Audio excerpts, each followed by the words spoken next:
So this is Alex Krull from Atrocity, and you're listening to the Brutally Delicious podcast. One, two, three, four. The Brutally Delicious podcast. The Brutally Delicious podcast. The Brutally Delicious podcast. The Brutally Delicious podcast. Hey, how are you, my friend? Yeah, I'm good. Actually, a little bit sad that the cruise was so fast over and we couldn't meet in person. Yeah. That was beautiful, though, wasn't it? It was wonderful. Yeah, I mean, we had like some painful years, so that was like the reward for waiting. Oh my goodness. I think you're right. I think it was extra special because that was like my 8th time going, but it was still extra special because of that break we had. Yeah, same here. And the thing is, we had like on the one day we wanted to meet originally, like a little hassle that we had to rearrange with the All-Star Jam. Sure. As Uli was not taking part in 2 songs we were supposed to be with him, and then then I had to rearrange stuff and was a little bit crazy, and so we couldn't meet up front, right? That was a little bit of pity. Right. I had straight after the All-Star Jam, after hosting, I went straight to the stage for the Atrocity gig. Right. I know you were really busy, but what the heck, it was great. I had an awesome time. What was your experience like on the boat? It was amazing. Actually, besides great gigs and being on the boat and and having not the same weather like we had in Europe with very cold and all this mayhem with the storms we had over here. Right. So then finally going to the Caribbean, already Miami was awesome. Miami was great. We had some video shoots. Like it was ice cold, really. Your butt was frozen to death. And then we went there. It was unbelievable. Like, what the hell? But then, meeting all the friends and everyone not seeing for such a long time. Yeah. As in the summertime when the festivals were going on last year, I got the corona finally, and then we couldn't go out and play. It was really shitty. So that was amazing, meeting everyone, and finally we could play. And on top of it all, the release shows to the new album Okkult III. That was like really amazing. Yeah, there's no other description. What was that like?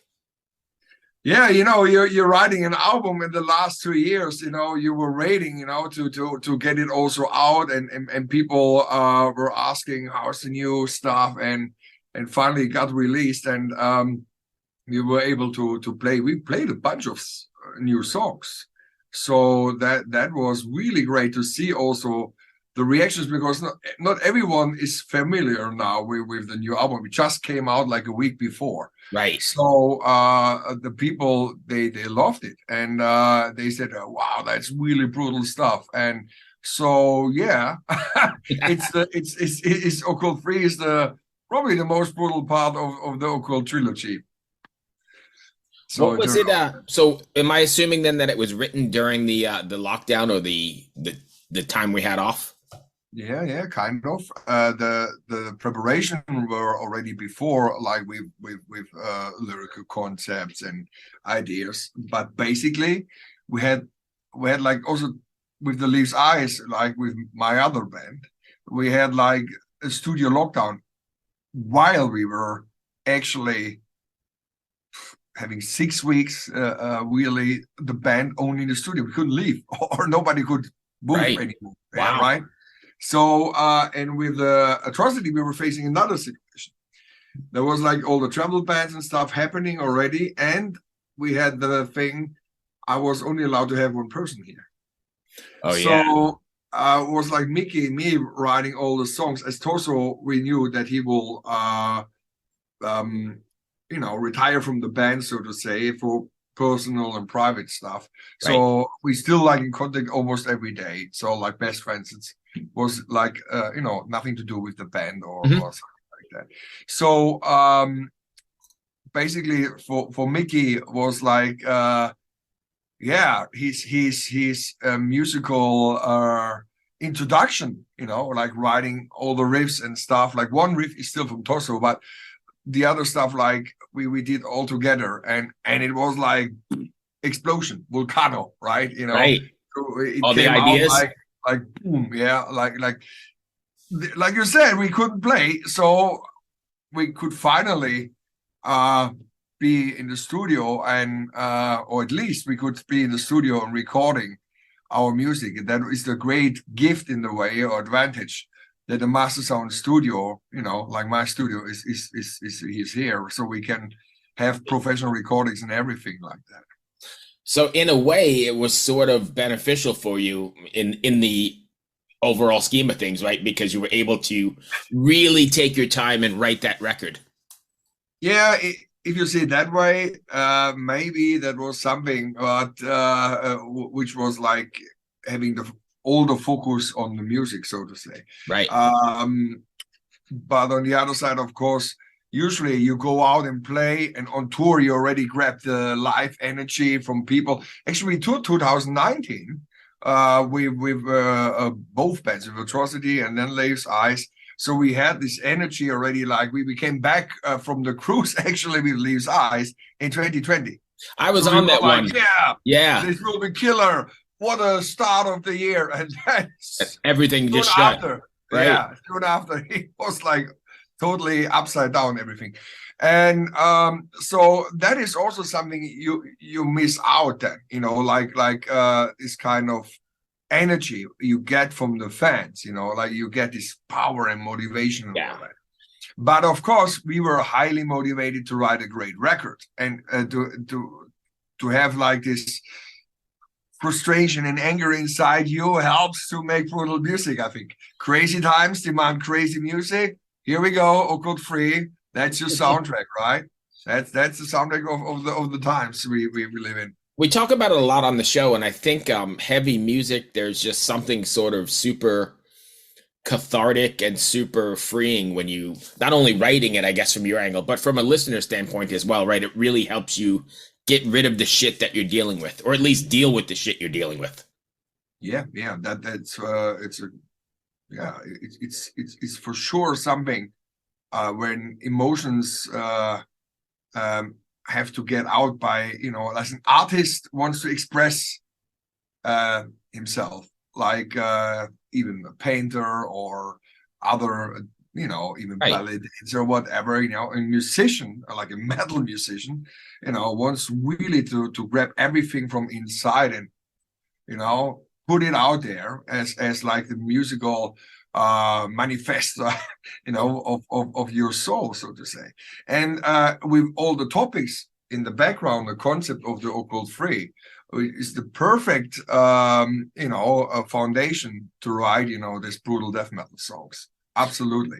Yeah, and I think, you know, if you look back at the times in the 60s, there was that sort of music that was reminiscent of what was going on in the 60s, and you had the 70s, and I think you're seeing that now here in 2023 because a lot of people, you know, are reflecting on what we've been through, and it's sort of like a time capsule almost. If you listen to a song like Fire Ignites, that is basically now also with the war going on, basically a mirror of the society of today. I'm not kidding here. When I was writing the song, it's like a dark prophecy. We didn't know the war will start or something like that. But it was already, you felt in the Corona times, you know, it will be not the same like it was before, you know, that was quite clear, I think. And so the world has changed. And then on top of it all, we all went from one crisis to the other. And we have even 2 guys in Kiev from our own crew. So they are Ukrainian, and they were stuck from the start in the war zone. Are they safe right now? Well, there's nothing safe at the moment. I guess, yeah. As an example, when last time we were getting contact, they had our front of house had only 4 hours with energy. So he apologized for not getting back to me because there was no power. Right. So, and they have a hard winter there. That is no joke. That is it's inhuman conditions. It's a nightmare. If you see it also history-wise in Europe, there was always war, but now we thought this shit is over here. Right. And now in the heart of Europe, we have that war going on, a senseless war. And every war is shit and senseless, but this one is even more worse, as you know, these countries, they have relatives, friends, they're very connected, you know, with each other. It's absolutely a shame. And the thing is, when it started, I was like also like, okay, this kind of I would say, like in metal, we have always like these dark prophecies, right? And, Sure. and you look back in the 80s, it was also a reflection of the Cold War and stuff. Many times you were thinking, oh, the mankind is on a cliff, right? So that after fall of the wall and the Iron Curtain went down, and that little bit disappeared, that kind of feel, and everybody thought like, oh yeah, we get along, there's globalization, everything will be fine. And writing a song like Fire Ignites and other stuff with this dark topic of war and the danger of a world collapse and really impact for human beings, that it could be erased complete from the planet. Right. You know, nobody was really thinking about that anymore. And now you see the headlines every day, right? Yeah, you got to turn those headlines off, though, because they get too much, man. The bombardment of shit is too much. Yeah. And the thing is, with the music, I think artists always, you don't have to be like a political band or something like that. It's a choice of yourself. But you can reflect, you know, things like that. Or it is like also helping for people to get over it, you know. Yes. If they have that kind of music, you know, where they can dive into like the metal world, so to say. And they're not alone, right? Because everybody's experiencing the same thing. Yes. And the amazing thing is, like when we were talking about the boat, like 71 nations were on board. Yeah. Right. And everyone was connected with the music and having a great time. There was nobody having a war with each other, right? Nobody needs that shit. No. We can all get along. I 100% agree. Yeah. And that's a wonderful thing with the metal community and the metal family. That's for sure. It's not like that anywhere else. Yeah. You don't find a pop community or a country community. It's really very, very tight in the metal community. And I 100% agree with you. Yeah. I think, and also the way, like, you know, when people having their kind of special humor and, you know, all that kind of things, they know how to take that. Nobody is thinking about, like, when they hear brutal music to kill each other or stuff. No, they have great fun together with the music. Right. And you knock somebody over and you pick them right back up in the pit. Exactly. Yeah. Yeah. So what do you guys have planned for the year here? You started off with a bang on 70,000 tons and a new record. What's going on from there? Yeah, we have some plans, of course. But as we talk about crazy times, I'm also realistic. We have to see what's possible. We have like requests from all over the world, and we have to see what we can realize in this year. You know, it doesn't mean we have to do everything at once in 1 year. So for the, you know, forecast, so to say, I think we're gonna play live in the next couple of years with that album trilogy, actually. And it's great that we can go out with the material of the Okkult III album. It has to be played live, so that's for sure. Festivals, tours, and stuff will come. And besides that, we also have the treasure hunt still going on. I don't know if you know about that. It's like there are no regular bonus tracks on the Okkult albums besides like the instrumental versions. And we started it's the first metal treasure hunt ever with the Okkult I album. It's a 24-karat golden CD with a song, unique, only once, and you have to go and find it. So it's only on one CD. Wow. Every masters, everything is off. There's no downloads, nothing. It's one CD, golden CD. and it's in a treasure box hidden on an occult place. And yeah, the first one treasure hunt is still going on. It's through 6 countries. There's no time limit or something. And we were thinking in the first time, yeah, if somebody finds the first CD for the Okkult II, the second CD will be, okay, the first treasure hunt is in Europe. The second will be in North America. And the third one will be probably in Asia. So that's what I can give. I don't know if you can tell me any of this, but I'm going to ask because it's the first time I've heard about it. Is it something that are clues from the record, or is it just like it starts with that? You have clues. It's like geocaching, you know. Okay. And you have to find the caches and stuff like that. And there's also a Facebook group, and it was very active. But then suddenly I heard that, you know, at first I thought like, yeah, that was the intention. People work together, even from different countries. And then I heard from somebody that somebody played a fall game or something. I have to find out about it. I wasn't sure if it's really true, because we thought like it's like something people can interact and, hey, what did you find out? What's the next riddle? Or we can solve it together, stuff like that. It was like that in the start. And then I heard that then people wanted to be the only one finding and doing their own stuff. I hope because we cannot make an influence on that. It's something with an own dynamic, so to say. And yeah, so the first one, we have to check if somebody found it already, then it's over, and then we start the second one. And I was thinking, even if the first one is not ended yet, if we should start the second, because it takes now quite a while, you know.